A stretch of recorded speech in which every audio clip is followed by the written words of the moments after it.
Coming up on today's Locked On Senators, we welcome for the 10th time, double digits, Ian Mendes from The Athletic. Yep, we had such a good chat with Ian that we went nearly an hour with him. So we said, let's break it up into two parts here. And today is part one. We're going to talk about where the downtown rink could end up and why anyone who suggests that Claude Giroux is available for trade is just out of their mind. That's all coming up on today's edition of the Locked On Senators podcast. It's your team every day. Your Locked On Senators, your daily podcast on the Ottawa Senators. Part of the Locked On Podcast Network. Your team every day.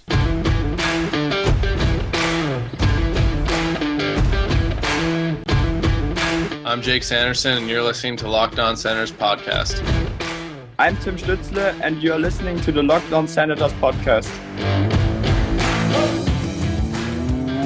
Welcome inside episode 975 of the Locked On Senators podcast. I'm Ross Levitan on the outskirts of enemy territory in Winnipeg, Manitoba, alongside Brandon Piller up in the Blue Mountains. A reminder, you can follow Locked On Senators. We're on social media at Sens Central on Twitter, lockedon.senators on Instagram. The show is free and available on all podcast platforms, including on YouTube, where we say hello and let you know that a like, comment, and subscription go a long way to helping the show grow. Today's episode is brought to you by Sleeper. Download the Sleeper app and use promo code LOCKEDONNHL to get up to a $100 match on your first deposit.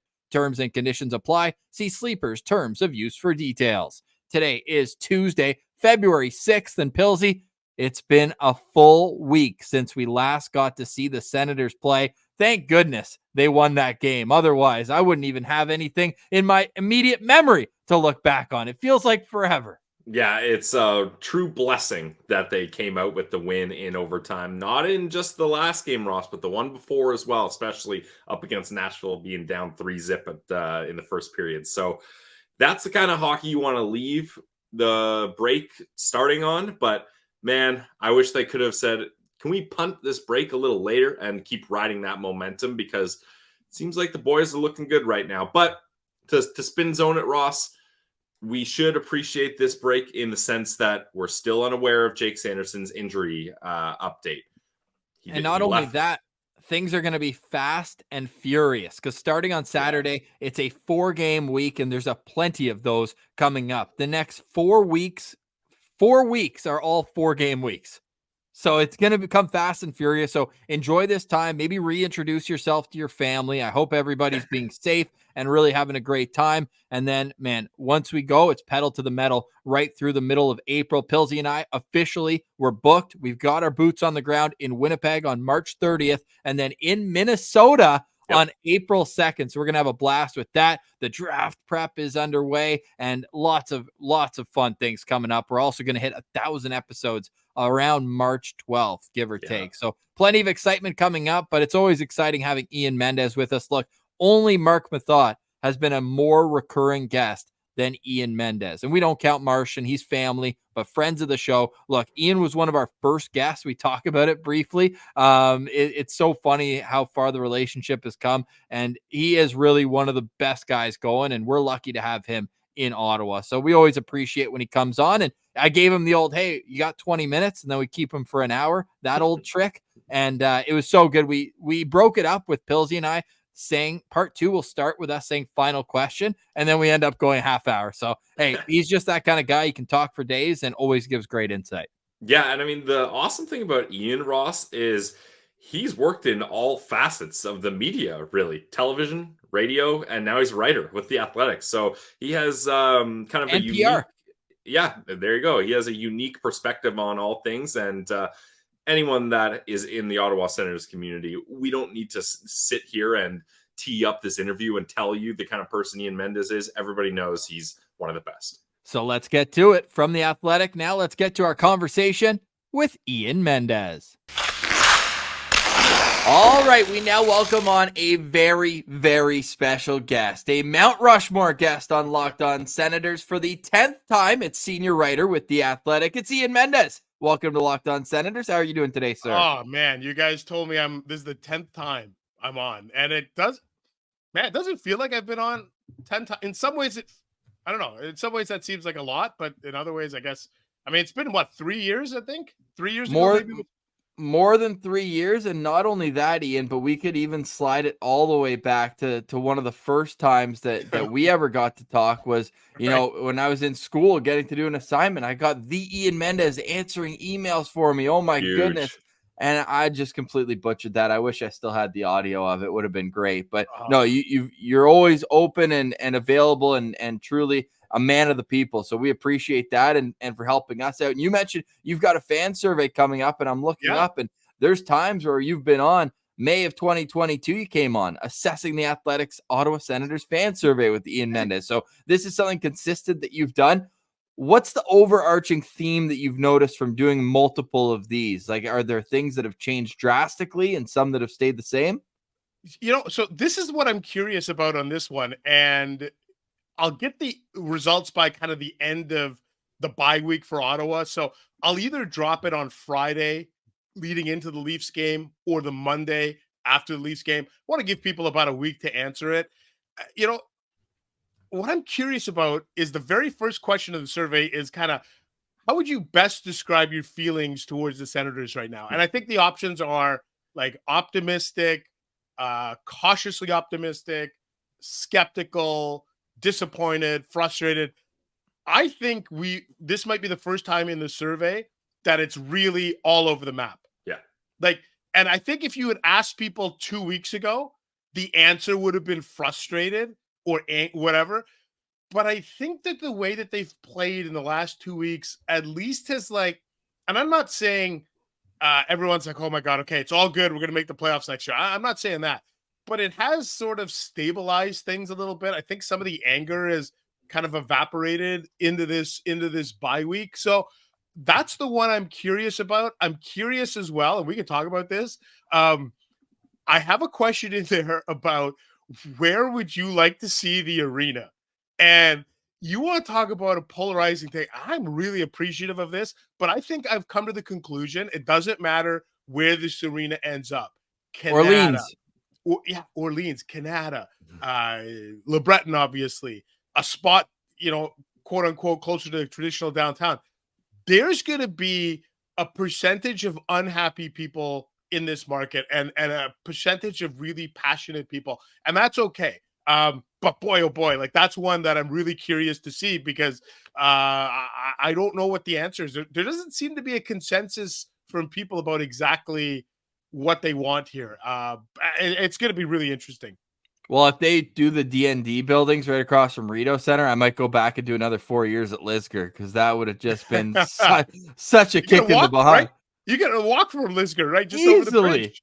Yeah, easily. So that would be kind of a little, slap in the nostalgic face for me. But as long as it's a new building, I think that's kind of the main thing. I love the CTC. I was going to say, Ross, I thought you just wanted them to airlift the CTC and put it downtown. We might need a few renovations to it, though. It's going on 30 years now. But don't you guys feel, and I don't know when the last time both of you have been at home and been to a game at CTC, but it doesn't feel like the building is decrepit, to the point where it's fall. I've been to a bunch of games at TD Play, the arena at TD plays for PWHL 67s. That's a facility that feels like the infrastructure's crumbling and it doesn't. That's a barn. Yeah, I don't know. I don't think CTC is crumbling, but I do think it's time to put this in a spot like Le Breton, like downtown, where it's a little bit more centrally located. But I don't think there needs to be a rush per se, because the building's falling apart. But I also think there's been an exhaustion in the marketplace from this conversation. I think people are so tired of talking about it, and they were disappointed in 2016 when this didn't all come to fruition the first time. So it's a little bit exhausting, but I agree. I don't think CTC, if you told me if they were able to just scoop the CTC up and drop it down, wouldn't be the worst thing. It's not the worst building in the league. I don't think. Hope you're enjoying our chat with Ian. We'll get right back to it. But first, a word from one of our favorite sponsors. Yes, today's episode is brought to you by our friends over at Mary J's. It's a locally owned cannabis dispensary in the Ottawa area. Started off with 3 best friends deciding to make this decision, and their dreams came true through hard work and dedication. And they got 4 stores in the Ottawa area. In Ottawa, they can help you out in Riverside South, Orleans, Greeley, and Russell. They got the best and newest products in the market, but they're also adding new stuff to the menu every single week. Whether you're a rookie and you're trying to, dip your toes in and see what you like, what you don't like, or you're a grizzled vet and you already know what you want and you want to be in and out of there quickly, Mary J's has got you covered. They got competitive pricing. In fact, they will price match any store in Ottawa. That means you're guaranteed to get the best price around when you go to Mary J's. But good products, good prices. That's only 2 pieces of the puzzle. You got to have good service too. And that's what Mary J's does. Their friendly bud tenders are always ready to help you out. In fact, one of the owners, Dashy, diehard Sens fan, absolute beauty. Go say what up to Dashy at one of their 4 locations. Pick his brain about the Sens and all the newest, greatest products that Mary J's has to offer. Check it out today, guys. It's Mary J's Dispensary. Today's episode is also brought to you by our friends at FanDuel. It is Super Bowl week, and what a day to get on to FanDuel, because the Super Bowl is always known for having the most ridiculous prop bets of all time. Will Taylor Swift be mentioned in the MVP speech? Plus 600. I mean, hey, you can't afford not to. I say tongue in cheek, but there's always lots of great props, like the coin flip. Are you a heads guy? Or are you tails? Tails. You tell me. Tails never fails. I don't know. I'm a big heads guy. So look at this. When you go to FanDuel, you've got all sorts of great props and great events that you can place a wager on. FanDuel also has so many ways for you to end the season with a dub. You can eat that dub, and not only on who's going to win, but everything else. New customers, join today and you'll get $200 in bonus bets if your first bet of $5 or more wins.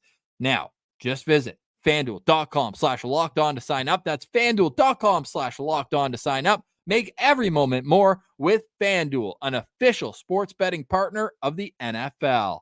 Now let's get back to our conversation. Here's Ian Mendes. Do you feel like maybe the amount of options is watering down this process? And it seems like a good thing because you're like, oh, it could be here. But now it's just like, how are they going to narrow down which spot is the right spot? Yeah, no, it's a fair question. It's a good question. And so I think in the interest of transparency, I want people to understand kind of how that, last week I wrote a story that, again, it's a polarizing story. And so whatever it was 2 Thursdays ago or whatever, the NCC and the Senators announced we have extended the agreement, kind of the memorandum of understanding into the fall of this fall. And I thought, okay, I'm curious. I haven't heard from, Mark Sutcliffe, the mayor of Ottawa, has been very outspoken. And I wanted to reach out to him to see, okay, now we know what the deadline is roughly for the NCC and the Senators. Like, what are you doing? Are you doing anything about these downtown sites that you've kind of openly mused about? And so he did indicate to me that now is the time that they got to zero in and focus in on 1 or 2 of these sites, right? Because I think in the past, when you've heard Sutcliffe, he's talked about there's a spot at Bayview Yards, which is just outside of the downtown core. He's talked about the ballpark, all these things. And okay, well, it's all well and fine to float out 6 ideas. Well, you can't, as just to your point there, Pilsy, like you can't dilute the process with 7 ideas. Yeah. Now, I think you need to I think Sutcliffe's point is we need to, if we're going to take a run at downtown, if we need to crystallize this with a real strong idea of where would this building go? What would it look like? Can we get the lands? And now the clock is ticking. But I think for me, what I look at, and for people that aren't from Ottawa and maybe don't live here, one of the most disappointing things that's ever happened in the history of this city was the way that the light rail transit was implemented. And it was done ineffectively, kind of, I don't know, I don't know if on the cheap is the right way to do it, but it was fast-tracked in a manner in which if we had a chance to do a do-over, we'd do a do-over. Yeah. And I don't want that to happen to the arena. So if LeBreton is the place to go, count me in. Like I want people to understand, because I think when the article drops, people are like, man, Ian just wants the arena in a certain place. I'll tell you what I want. I want this arena to cost the taxpayers as little as possible. Like if you're asking me what's on my personal agenda, that's item one. So if the answer is LeBreton, then that's my preference. If you can get the arena in another spot downtown, it's not going to cost us money, then I'm open to it. But the idea that like I have a preference here. My only concern is that. And after the light rail was completely bungled, what I don't want is for us to have that exhaustion in the marketplace be the guiding force where people say, enough already, just get it built. Well, let's just all take a deep breath, make sure that we have all the options on the table. And if the option for LeBreton is the best one, let's go for it and let's love it. But if there's an option in another spot, but now this is on Sutcliffe now. Like you better come to the table. Like it's all well and fine to have vague concepts. It's got to be crystallized. It's got to be focused. And we got to know, is this going to cost us money? Because if the answer is yes, I don't think there's the appetite, and that's fine. And so that's really why I went to him last week. It wasn't, people were like, why is Ian giving Sutcliffe a soapbox? Like I went to him. It wasn't him coming to me. I went to him because I was like, I want to know what you're thinking now that the NCC and the Senators have pushed this agreement there. So it's going to be really interesting, but I understand, like I went to the comment section and I was taking a ton of heat, and but I understand it. I want people to know I understand. I'm not running away from the critique of that article in any way, shape, or form. And I do think at some point, now's not the time for me because I'm underwater with a lot of things, but at some point, probably more in the spring, maybe early summer, there is a chance to have a really kind of robust article or deep dive feature into, okay, here are all the options. What is this going to cost us? What is the timeline? Who's paying for this? There's a time for that. And I understand because people were like, this is a garbage article that was just, but I understand it, but it was a news item. It wasn't analysis from me. It was a news item. And I understand why people get angry about these things, but that's what I was doing. But I understand it. I understand the pushback, and there should be pushback. We shouldn't just allow people to make comments without any sort of pushback on it. But at that point, to me, it was a news item. The mayor of Ottawa says, I've got 6 months now to pick a spot or two. To me, I felt like that was newsworthy, but I understand the anger in the marketplace. Yeah, definitely newsworthy. Now, a follow-up for me on the arena discussion. Ian, do you get a sense that the focus for the new arena location will be on, let's get the arena in a spot that already has the infrastructure? So right away, it's going to be good. You got hotels, you got bars, you got places for people to park, people could walk there, et cetera, et cetera. Or, hey, this is a huge deal. This new arena is going to be here for a long time. Let's put this in arena where somewhere there's space and we can build around it, and we can build a new community or new bars, hotels, and add that way. So I guess to shorten the question, do you get the sense the priority is for the short-term success or the long-term success? I think the long-term success, like if you're asking me, like truly, I think it's the long-term success. I would wonder if we don't put the rink at LeBreton, what becomes of that land. And I know that they're talking about, the library is going to go there, and there's an opportunity there, but they have one shot to put it there and revitalize it. I'll make an argument on behalf of LeBreton where I would say, people could still park in the market. They could still park at, World Exchange, whatever. You could go eat dinner, for example, in the Byward Market, have a drink or two, and you get on the train at Rideau Centre, take it 2 stops over, right, to, what is it, Pimisi or whatever. You go past Parliament on the train, go watch the game. Game is over, get back on the train, go back your 2. There is an option where LeBreton doesn't have to have the infrastructure for restaurants and bars and hotels there right away. Right.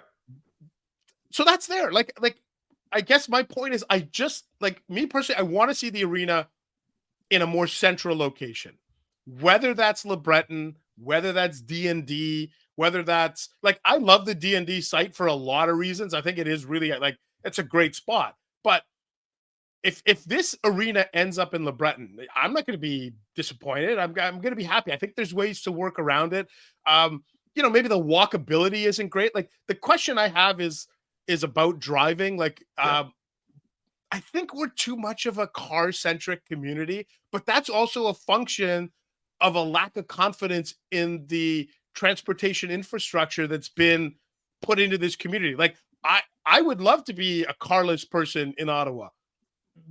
They've made it very hard to live in this city without a car. So we have to break that mindset if we're going to events. But right now, we're a car-centric city. So it's also about 10 or 15 years from now, will we be less reliant on vehicles? Will we be less, like, so that's the big picture stuff. But I do think there's an opportunity for at LeBreton to build it up over time. But like I said, in the interim, before you build it up, you could go for dinner on Elgin. You could go for dinner at the market and take the train and go 2 stops over.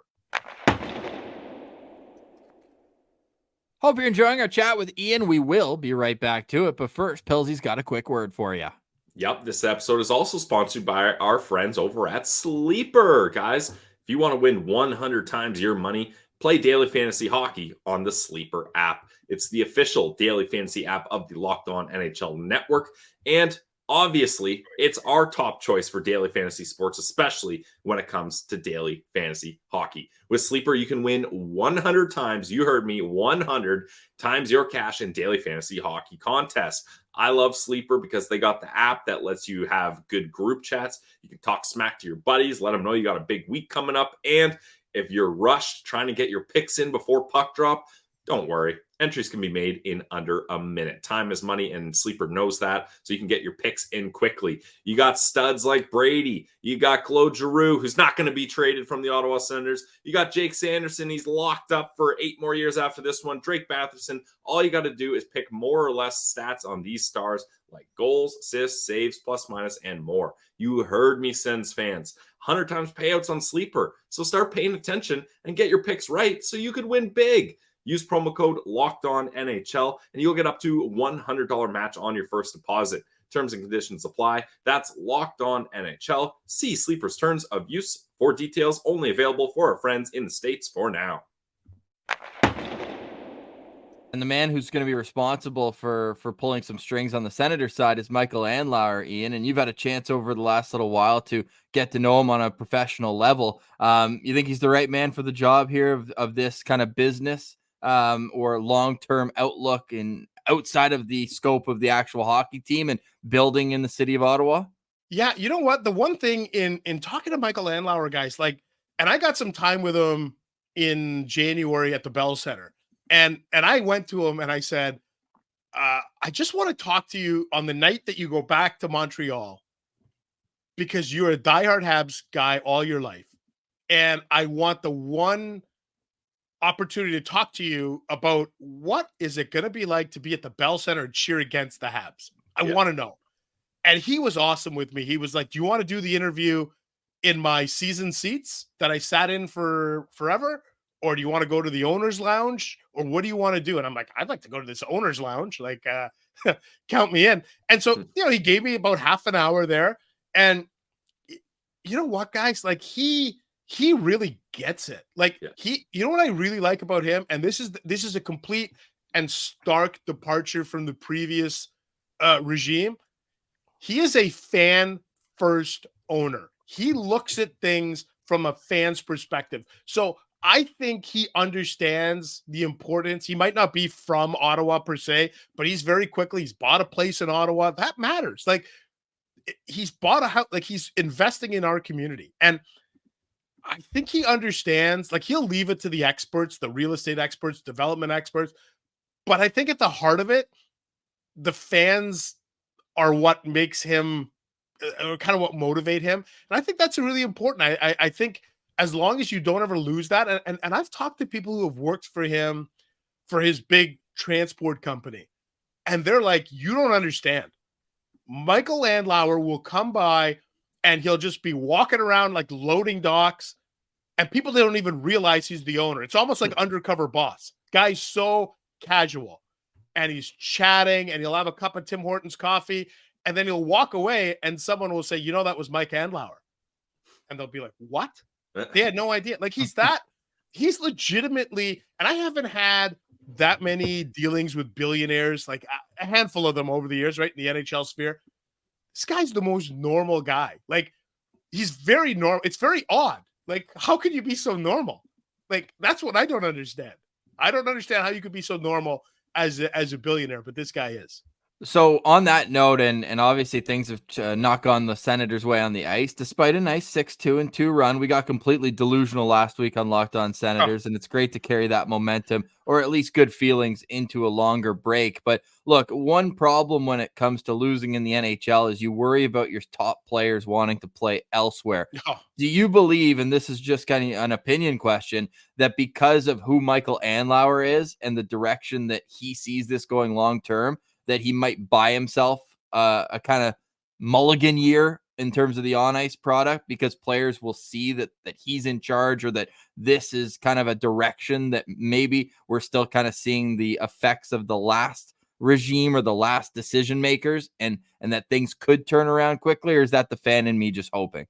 No, you know what? I think there's something baked in to all of us in the Ottawa Senators sphere, that we all think that at some point our favorite player or the best player, that we're headed for some inevitable divorce. It's just baked into the culture. That's what has been the norm. So and then they'll have success elsewhere once they've left. Yeah, absolutely. It's the Mark Stone effect, right? Like, and I understand that, and you have every right to be, I guess, kind of, I don't even know what. Yeah, like, I understand it. It's PTSD almost, where you like, God, I feel like this is starting to feel all too familiar to me. Yeah. Like, I get that. Here's the difference, I think, between the current group and, let's say, Stone, and let's say whoever, her tourists, Carlson, Alfie, whatever. Yeah, Alfie's late, but Alfie's almost like a separate entity. It hurt the most, Ian. It did hurt a lot. But like, all of these guys signed long-term deals, like all of them. There's nobody right now in that super core, Sanderson, Tkachuk, Timmy, that you're like, man, this guy, he's going to be able to walk to be a UFA in 2 years. And I think that's a big deal. And I don't think we're at the point where any of them are going to ask out. Like, I had a great conversation with Brady and his wife, Emma, in late October, when they jumped on with the Boys and Girls Club, right? Yeah, exactly. And I said to him, look, I went to him in training camp. I said, Brady, I've never done anything with you away from the rink. I went to Tim Stutzla's house.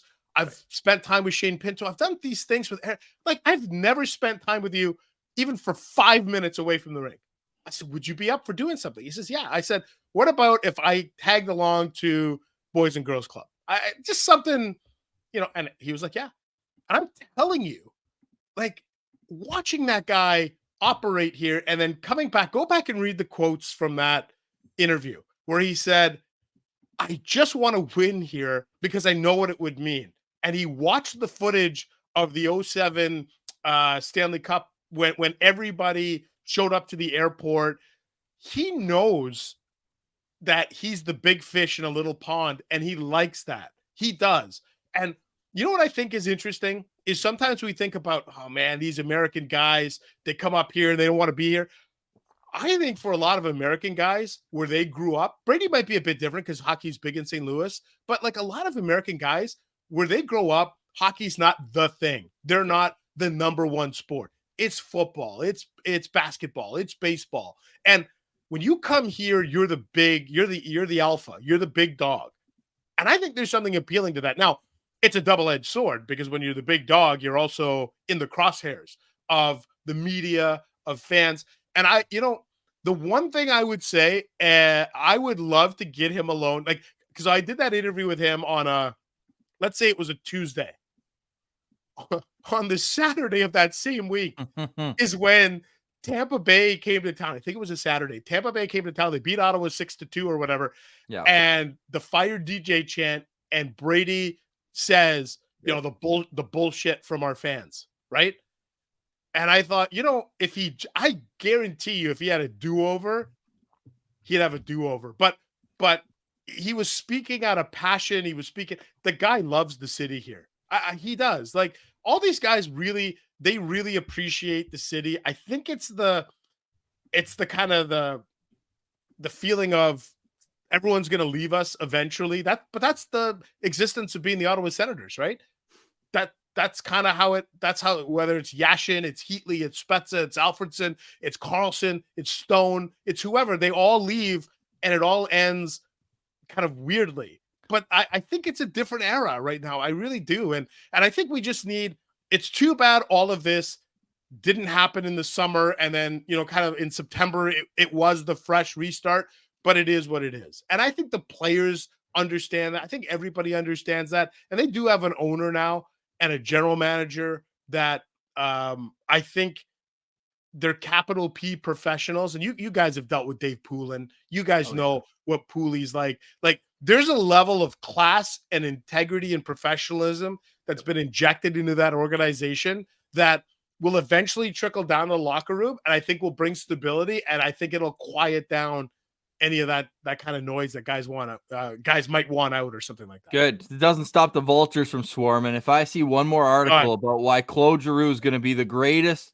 deadline acquisition, Philly, right? I saw. Is he going back to Philly? Like, what are Philly, you talking about? Winnipeg, Colorado? Like, just leave us alone. And then the worst, Ian, is that everyone needs a centerman, so they're going to take Claude Giroux. Ridley Gregg was out. Shane Pinto was out. And He Josh Norris was doesn't out. want to play center. Doesn't want to play center. And then their answer is, but he can. It's like, Yeah. but he doesn't want to, and he has no move clause. So if he's not going to do it here, why is he going to uproot his family to go? But Ross, have you else seen to his do it? face-off percentages? You don't get it, Ross. You don't get it. I'm going to snap. I'm actually going to snap on one of these people. Anyways, neither here nor there. Hey, Claude's the best. And are you surprised that the production's still ticking along at a point per game? Not if Ian's talked to his trainer Tony like we did. He was not surprised at this year's numbers at all. No, so you guys know Tony Greco, and so when Claude first signed here in the summer of 2022, I spent an afternoon with Claude at Greco's place out in Manitic. Nice. And I watched him work out and do it. Like, man, it's that whole facility is pretty cool. Like, he's got Jack Quinn was there from the Sabres, and Claude was there, and he's got a handful of local guys to train with him. And Claude Giroux, when Ottawa signed him, I thought, okay, 3 years, $6.5 million. This guy's going to be a 55, 60 point guy at best. That's what I really thought. I thought 55, 60 points, inject some stability. Maybe kind of demand a little bit of, he's a little bit of a tough guy in a good way. And I thought that's what they needed. Bit of a grump, eh? Yeah. But I think that's exactly what they needed to love it. And I never thought he would be it was 79 points last year. Again, hanging around, 70, 75 points again this year. Career high in goals last year, Ian. Yeah. 36 or whatever he had, right? 30, like 35. 35. And remarkable to me that he's doing it. And I think at this sort of this break in the season, if you were asking who's the MVP of the team at the halfway point of the year, boy, he'd get a lot of votes, if not most of them, right? And so there's a good survey question, Ian. There we go. Yeah, well, that is absolutely one of them. And who's your MVP? The interesting thing I have is that if you go back and look at the quotes from Claude when he first signed here, he knew that this was going to be a process. Like, he basically said, we're not going to win the Stanley Cup in year one. He toned the hype down. There's so much hype questions, and he's like, guys.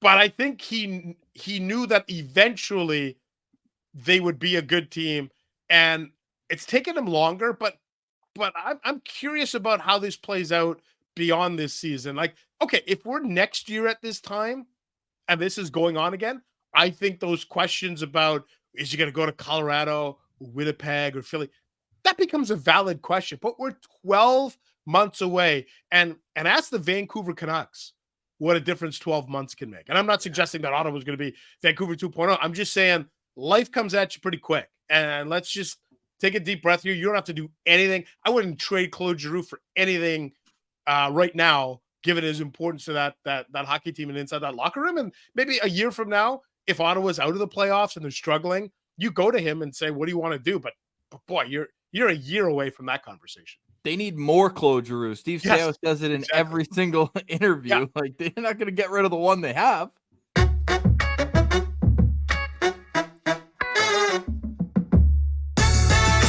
reminder that that's part one of our two-part conversation with Ian Mendes. Tomorrow, we will get into some trivia.